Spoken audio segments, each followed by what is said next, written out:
자, 이번 시간은 도시공 관리 계획 중에서 용도 지역에 관한 주제 보도록 하겠습니다. 자, 용도 지역 파트는 여러분 자료 보시게 되면은 자, 하나, 둘, 셋, 세 개 정도 쟁점 준비하고 들어가야 되고요.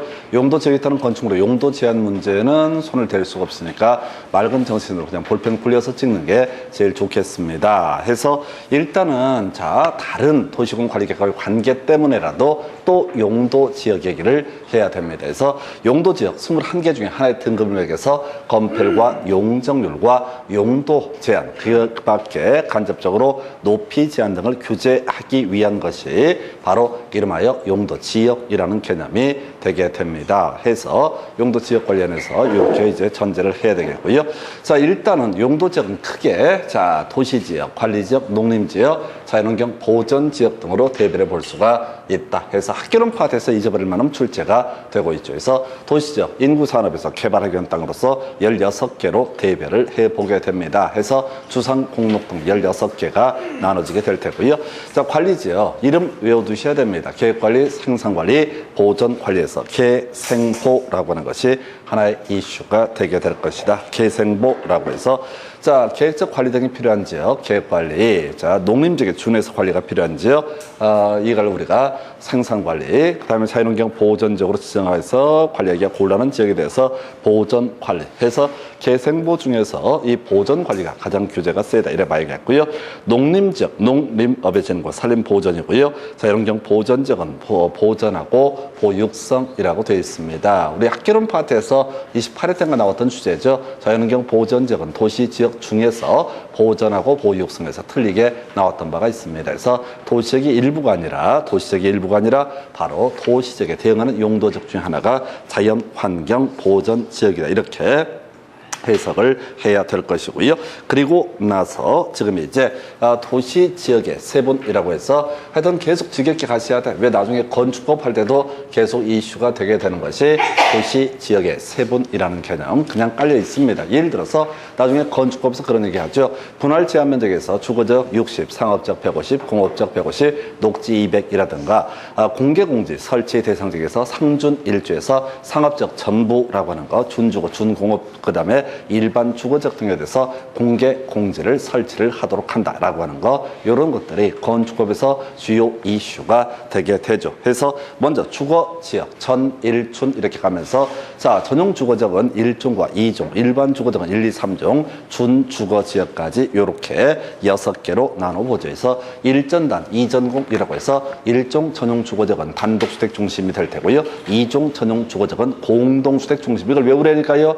시험에 나왔던 부분이니까 1종 전용 주거지역은 단독주택 중심, 2종 전용 주거지역은 공동주택 중심. 그래서 내가 땅을 가지고 있는데 1종 전용 주거지역이면 공동주택 안 되고요. 단독주택 위주로 건물을 지어야 된다 해서 다 외울 수는 없어요. 그래서 이게 툭 쳐지고 나오는 문제 유형으로서 어디에서 학개론에서 출제가 됐고 공법에서 충분히 나올 수 있는 게 1전단, 2전공해서 1종 전용 주거지역은 단독주택 중심, 2종 전용 주거지역은 공동주택 중심 이렇게 정의를 하겠습니다. 일반 주거지역은 층수에 따라서 1, 2, 3종으로 세분할 수 있고요. 준주거지역은 주거 기능 외에 상업 업무 기능의 보완을 위해서 필요한 지역을 가리켜서 준주거지역. 자, 중1 6은 나와 있죠. 중1 학생 이름이 뭐가 된다? 유근이가 된다. 그래서 중심상업지역, 일반상업지역, 유통상업지역, 근린상업지역이라고 해서 중심상업지역 가장 번화한 지역, 일반상업지역 조금 처지고요. 유통상업지역이라고 하는 것은 지금 이제 도매시장, 근린상업지역은 소매시장 이런 뉘앙스를 가지고 있습니다. 그래서 중1 6은이라고 하는 거, 공업지역 전일준 주로 큰 쟁점 안 되겠고요. 그 다음에 자생보라고 하는 것이 녹지라고 하는 거, 자연녹지, 생산녹지, 보전 녹지라고 하는 것 이렇게 분류합니다. 그래서 도시적 16개 중에서 가장 규제가 센 땅은 바로 보전 녹지가 되게 될 테고, 관리적 3개 중에서 가장 규제가 센 땅은 보전 관리, 21개 용도 지역 중에서 가장 규제가 센 땅은 바로 자, 자연 환경 보전 지역이라고 하는 거 이렇게 보게 될 텐데, 실질적으로 이 챕터에서는 주된 출제 이슈가 되는 것이 56657이라고 하는 거, 주거지역에서의 건폐율의 최대한도 가볼까요? 56657이라고 하는 거, 상업지역 자, 중1, 6은 순서에 따라서 9887이라고 하는 거, 공업지역 777이라고 되어 있습니다. 녹지지역 둘둘둘 되어 있고요. 도시적 외지역은 다 20% 이하인데 계획관리지역만 40% 이하라고 해서 56657, 9887, 777 다 20% 이하, 계획관리지역 40% 이하 이런 식의 순서. 용적률요. 주거지역 100%, 150, 200, 250, 300, 500 이런 식으로 되어 있고요. 상업지역 1500, 1300, 1100, 900이라고 하는 거, 공업지역 300, 350, 400이라고 하는 거, 녹지는 100대 80 해서 자 그래서 결론적으로 도시적 16개 중에서 가장 규제가 센 건 보전 녹지라고 하는 것이 이슈가 되게 됩니다. 도시적 외지역 용적률의 최대한도 더 80% 이하인데 계획관리적 얼마? 100% 이하라고 이렇게 되어 있습니다. 그래서 이 정도가 주요 이슈가 되게 될 테고요. 자 용도 제한 관련해서 다 외울 수는 없습니다. 일종은 아파트 들어갈 수 없다 해서 일종 전용 주거적, 일종 일반 주거적 이건 아파트 안 됩니다. 자, 한 번 나왔던 주제고요. 자, 이건 이렇게 가야 되죠. 우리가 일종 전용 주거적은 단독주택 중심이 될 테고, 일종 일반 주거적은 저층이라고 해서 저층은 4층 이하를 의미합니다. 아파트는 5개층 이상의 주거 용도로 쓰이는 것을 뭐라 부른다? 아파트라고 정의합니다. 그래서 일종 전용 주거적, 일종 일반 주거적에는 아파트 설치가 금지가 되게 된다. 다만 이게 이제 하나 풀 수 있는 것이고요. 용도 제약에 따른 건축물의 용도 제한 문제는 여러분의 상식 갖고 풀면 다 짝살나게 문제를 꼭 구성합니다. 짜증나게. 그래서 대충 아무거나 굴려 찍는 게 합리적인 오히려 그런 방법이 아닌가 싶어요. 생각하면 거의 다 100% 틀리게 구성을 하기 때문에 이 용도 제약에 따른 건축물의 용도 제한 혹시 나오게 되면 무조건 틀려도 괜찮으니까 이런 문제는 맞출 수도 없고 맞추려고 해야 하는 문제에서 제외가 되니까 비우고 가시면 됩니다.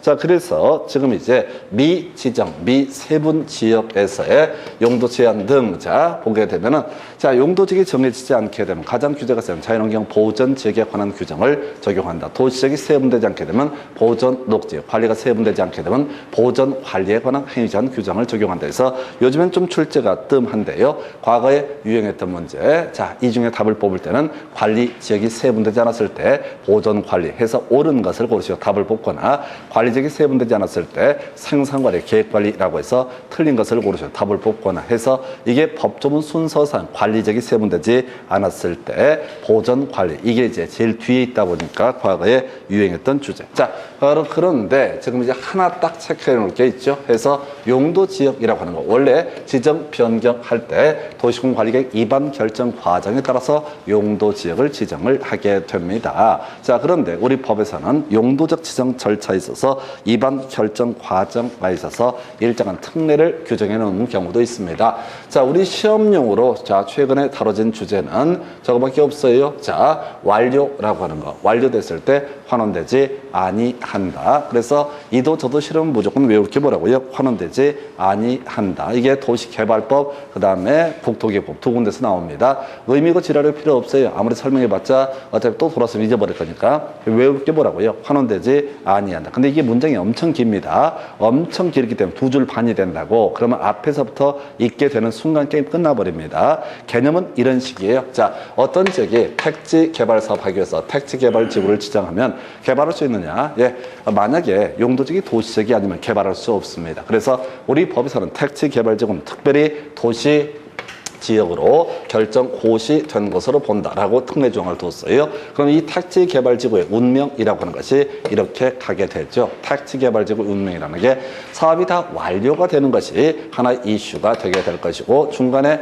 나가리가 되는 것이 하나의 이슈가 될 것이다. 그래서 만약에 중간에 택지 개발 사업을 하지 않기로 중간에 해제를 해버리게 되면 용도 지역은 과거로 환원돼야 됩니다. 이게 원칙이 되는 거야. 그런데 사업이 완료가 돼서 더 이상 택지 개발 사업을 할 것이 없다라고 해서 그때 해제가 의제가 되게 되면은 굳이 과거의 용도적으로 환원시킬 필요가 없다라고 하는 거. 그래서 외울 게 뭐라고요? 완료. 그 다음에 환원되지 아니하는. 근데 완료는 외울 필요도 없는 게 어차피 원칙과 예외 관계로 봤을 때 예외만 가지고 출제를 하게 됩니다. 예외만 가지고 출제를 하기 때문에 기억할 게 뭐라고요? 환원되지 아니한다. 외울 게 뭐라고요? 환원되지 아니한다. 외울 게 뭐라고요? 환원되지 아니한다. 용도 지역 얘기는 나오면은 제일 더러운 문제가 환원되지 아니한다라고 하는 거. 그래서 그 외에도 공유수면 같으면 지정된 것으로 본다라든가 관리적인 농업진흥적, 농림적으로 결정고시 이런 게 나올 수가 있는데 아직까지 10몇 년 역사에 답을 구성했던 주제는 아니다. 그래서 한 10년 좀 넘게 전에 나왔던 것이 공유수면 같으면 지정된 것으로 본다. 그래서 여러분 자료 보시게 되면 나 죽는 줄 알았어요. 이게 이제 한 페이지 안에 가득 채워넣느라고 이게 편집의 묘미거든. 그래서 한 줄 더 넘어가 버리면 모양새가 안 좋아. 그래서 공유수면 같으면 지정된 것으로 본다를 못 넣었다고. 그러니까 여러분들이 이제 머릿속에 어떻게 돼? 머릿속에 넣어줘야 돼. 공유수면 바다를 메고 쓰지 말고 공유수면 같으면 지정된 것으로 본다. 공유수면 같으면 뭐라고요? 지정된 것으로 본다. 머릿속에 넣어버려야 돼. 공유수면 뜨면 무조건 뭘 찾아야 돼? 같으면 있나 없나 찾아봐야 돼. 혹시 같으면 있으면 걔는 틀리든 맞든 답이 되는 지문이고 다르거나 둘 이상의 용도적에 걸쳐있거나 어쩌고 저쩌고 씨부리게 되면 그건 답으로 뽑는 지문이 아니다. 공유수면 관련해서는 바다를 메고 씁니다. 어떤 토지의 용도적을 정하려면 기본적으로 입안 결정 과정을 거쳐야 됩니다. 근데 매립 목적과 이웃하고는 용도 지역의 내용이 똑같다라고 하게 되면 굳이 입안 결정 과정을 거칠 필요 없이 지정된 것으로 본다 해서 결과적으로 지금 이제 가장 유력한 문제는 아무래도 검필과 용적률 문제가 가장 기본적인 문제가 되게 됩니다. 그리고 실제 시험장 가시게 되면 결코 쉽지가 않아요. 그때 항상 제가 권해드리는 방법이 써보셔야 돼. 56657 9887 777 다 20%야. 계획관리적 40%야. 용적률 100%, 150, 200, 250, 300, 500이라고 하는 거. 그 다음에 이제 공업적, 자 300, 350, 400 있었고, 그 다음에 다시 자 100%, 150, 200, 250, 300, 500 이게 주거죠. 상업적, 중일, 유군 순서에 따라서 중일 학생 이름이 뭐라고? 유군이야, 유군이. 그래서 중일, 유군 순서에 따라서 1100, 1300, 1100, 900. 공업적, 전일준 순서에 따라서 300, 350, 400. 녹지는 100, 180에서 보전, 녹지가 가장 규제가 세다. 이거 다시 한번 강조드리고요. 도시적, 외지역 다 80%였는데 계획관리적 100%에서 검폐율과 용적률 묻는 문제가 가장 무난한 형태의 문제고 실질적으로 수험생들을 많이 못 맞춥니다. 이게 될 듯 될 듯 하면서 스트레스를 많이 받기 때문에 시험 현장에서 만만치가 않은 것이 검필 용적률. 이 문제는 무조건 맞춘다고 생각할 정도로 숙달되셔야 돼. 그래서 자주 봐두셔야 돼. 그래서 용도 제한 문제는 비유작으로 했었고요. 그 다음에 미지정, 미세분 지역에서 행위 제한. 과거에 한때 유행하다가 요즘에 안 나오고 있는데 그래도 알아야 되겠고. 그 다음에 아까 공유수면 같으면 지정된 것으로 본다 때문에 잊어버릴 수 있는데 완료 들어가면 어떻다? 환원되지 아니한다. 완료 들어가면 뭐라고요? 환원되지 아니한다. 완료 들어가면 뭐라고요? 환원되지 아니한다. 이게 이제 24회 때, 27회 때 국토기획법, 도시개발법 두 군데서 구성되게 됩니다. 그래서 완료 들어가면 어떻다? 환원되지 아니한다라고 하는 거. 이렇게 뼈대를 잡게 됩니다. 완료 들어가면 어떻다? 환원되지 아니한다라고 하는 거. 그래서 이 정도가 용도 지역. 실제 공부할 때는 중요도는 훨씬 더 높아지죠. 왜냐하면 뒤에 용도 지구나 용도 구역 등에 관한 개념을 이해하기 위해서 일단 토지에 깔려있는 21개 중에 하나의 등급, 용도 지역이라고 하는 거. 보통 강의할 때는 겁나 많이 이제 강조를 드리게 되는데 하여튼 뭐 요건 조금 자, 요 정도로 보시면 좋겠습니다.